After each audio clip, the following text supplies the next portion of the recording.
Why did the Gramm-Rudman-Hollings Act ultimately fail? Have you ever wondered why a well-intentioned law aimed at reducing the federal budget deficit fell short of its goals?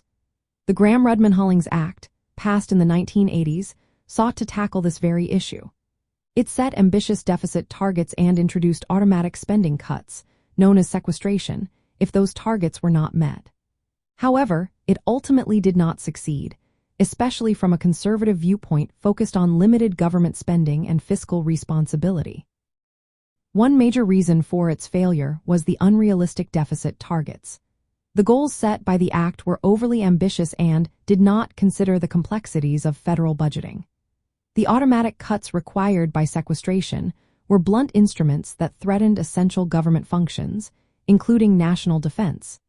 This created a situation where the cuts could undermine critical operations, making it politically and practically unfeasible. Another factor was Congress's tendency to avoid the strict spending limits. Instead of sticking to the rules, lawmakers often found ways to delay or override the automatic cuts. This pattern of avoidance showed how difficult it was to achieve bipartisan agreement on spending reductions, which the Act aimed to enforce through the threat of sequestration. The sequestration mechanism itself became a weak threat. While it was intended to compel Congress to make tough budget decisions, it often failed to do so. Instead of motivating fiscal discipline, it became a political tool that was frequently bypassed. This lack of credibility meant that the Act did not achieve its intended purpose. Additionally, the Act faced legal and practical challenges. The severe nature of the automatic cuts risked chaos in government operations, such as impairing defense readiness and disrupting essential services. These potential consequences made the Act politically unpopular and hard to maintain. From a conservative perspective, the Act also failed because it did not address the underlying issues of government spending. It relied on mechanical cuts rather than tackling root causes like entitlement growth and tax policy.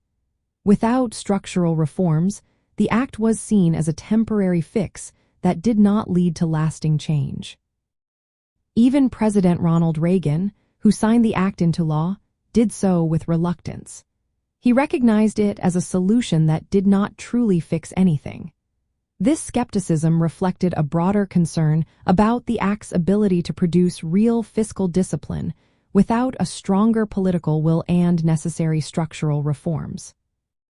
In practical terms, the Gramm-Rudman-Hollings Act introduced the idea of budget enforcement rules but demonstrated that without strong political consensus and realistic mechanisms, attempts to limit government spending through rigid targets and automatic cuts are likely to fail.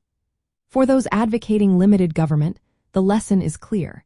Effective fiscal policy requires more than just enforcement tools. It needs a commitment to reducing government size and reforming entitlement programs.